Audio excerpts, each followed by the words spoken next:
क्या होगा अगर मैं आपसे कहूं कि भारत के इतिहास में एक ऐसा राजा था जिसने अपनी पूरी जिंदगी महलों में नहीं बल्कि जंगलों में बिताई, जिसने सत्ता नहीं स्वाभिमान चुना, जिसने हार कर भी इतिहास जीत लिया और जिसे दुश्मन भी सम्मान से याद करते हैं।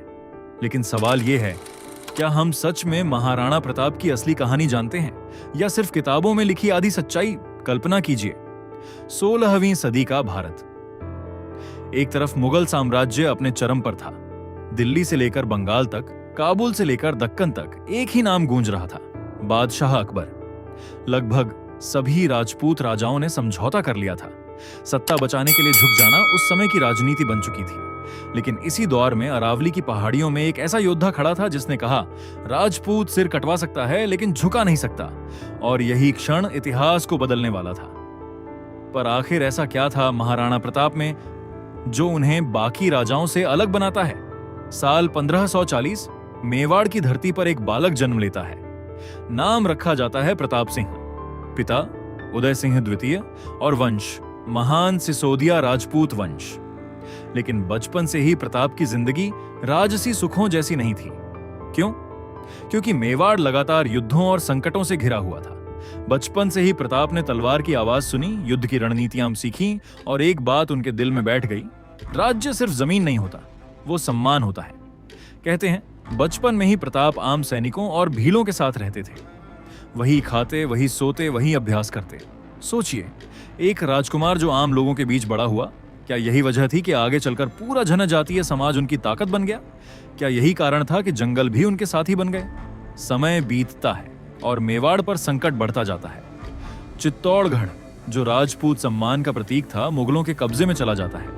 यह सिर्फ एक किले की हार नहीं थी, ये पूरे राजपूत स्वाभिमान पर चोट थी।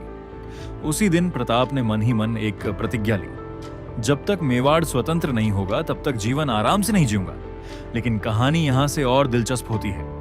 1572 में महाराणा प्रताप मेवाड़ के राजा बनते हैं। उसी समय अकबर अपनी सबसे बड़ी रणनीति शुरू करता है, युद्ध नहीं, कूटनीति।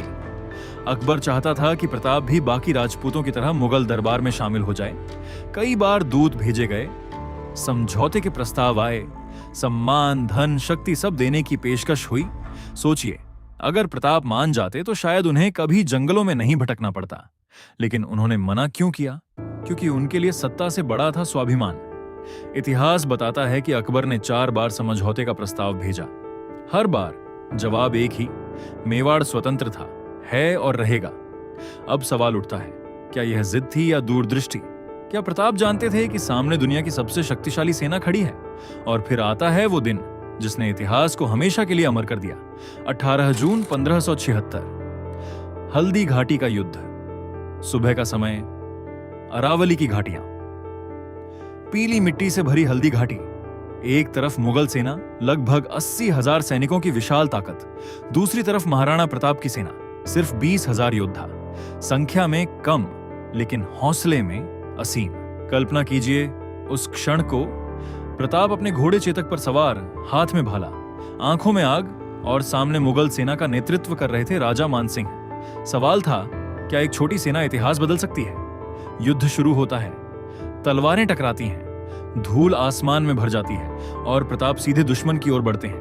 कहा जाता है कि चेतक ने दुश्मन के हाथी पर छलांग लगा दी थी। यह सिर्फ युद्ध नहीं था, यह साहस की परिभाषा थी। लेकिन युद्ध हमेशा वीरता से नहीं, रणनीति से जीता जाता है। मुगल सेना विशाल थी। धीरे धीरे परिस्थितियां बदलने लगी। प्रताप घायल हो गए, सेना बिखरने लगी और तभी इतिहास का सबसे भावुक क्षण आता है। चेतक अपने घायल स्वामी को बचाते हुए नदी पार करता है और कुछ ही पल बाद गिर जाता है। सोचिए, एक राजा जिसने अपना राज्य खोया, सेना खोई और अब अपना सबसे प्रिय साथी भी खो दिया। क्या यही अंत था? क्या महाराणा प्रताप हार चुके थे? नहीं, असली कहानी तो अब शुरू होती है। युद्ध के बाद प्रताप ने आत्मसमर्पण नहीं किया। उन्होंने जंगलों को अपना महल बना लिया। परिवार ने घास की रोटियां खाई, उनके बच्चों ने भूख सही। एक बार तो उनकी बेटी की रोटी भी जंगल के जानवर उठा ले गए। उस रात प्रताप टूट गए थे। उन्होंने सोचा, क्या स्वाभिमान की कीमत परिवार का दुख होना चाहिए? यही वह पल था जब इतिहास बदल सकता था। अगर प्रताप चाहते तो अकबर के सामने झुक सकते थे, लेकिन उन्होंने फिर वही फैसला लिया, संघर्ष जारी रहेगा। और यहीं से शुरू होता है भारत का पहला गुरिल्ला युद्ध अभियान। प्रताप ने सीधे युद्ध की जगह छापामार रणनीति अपनाई। पहाड़, जंगल, स्थानीय भील योद्धा सब उनकी सेना बन गए। मुगल सेना मजबूत थी, लेकिन भूगोल प्रताप का साथी था। धीरे धीरे एक एक करके मेवाड़ के क्षेत्र वापस आने लगे। किले फिर से जीते गए, गांव फिर स्वतंत्र हुए। यह कमबैक इतिहास की सबसे प्रेरणादायक वापसी में से एक था। क्या आपने कभी सोचा, जिसने सब कुछ खो दिया था वो फिर कैसे खड़ा हुआ? क्योंकि असली ताकत सेना नहीं, विश्वास होता है। महाराणा प्रताप ने कभी चित्तौड़ वापस नहीं लिया, लेकिन उन्होंने मेवाड़ की आत्मा बचा ली। उन्होंने दिखाया कि हार सिर्फ मैदान में होती है, इरादों में नहीं। दिलचस्प बात यह है कि अकबर जैसा महान शासक भी प्रताप की बहादुरी का सम्मान करता था।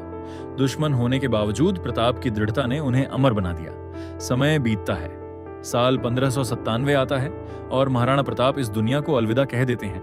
लेकिन जाते जाते वह अपने बेटे अमर सिंह को एक संदेश देते हैं, स्वाभिमान कभी मत खोना। अब सोचिए, इतिहास में हजारों राजा हुए, बड़े साम्राज्य बने और मिट गए, लेकिन क्यों आज भी महाराणा प्रताप का नाम सुनते ही दिल गर्व से भर जाता है? क्योंकि उन्होंने हमें सिखाया, असली जीत सत्ता नहीं, स्वतंत्रता है। असली वीरता युद्ध जीतना नहीं, अपने सिद्धांतों पर टिके रहना है। आज के समय में शायद हम तलवार लेकर युद्ध नहीं लड़ते, लेकिन हर इंसान की जिंदगी में हल्दी घाटी आती है, जब आसान रास्ता झुकना होता है और कठिन रास्ता अपने मूल्यों पर खड़े रहना। तो सवाल आपसे है, अगर आप महाराणा प्रताप की जगह होते, क्या आप भी जंगल चुनते या महल?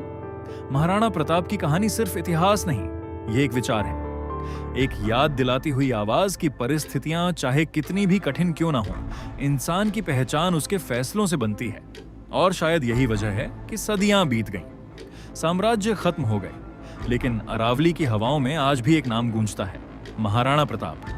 अगर आपको ऐसी सच्ची और प्रेरणादायक ऐतिहासिक कहानियां पसंद हैं, जो सिर्फ किताबों की लाइनें नहीं बल्कि सोच बदलने वाली यात्राएं हैं, तो इस वीडियो को लाइक करें, चैनल को सब्सक्राइब करें, क्योंकि अगली कहानी शायद इतिहास का वो सच होगी जिसे आपने आज तक अलग नजर से नहीं देखा।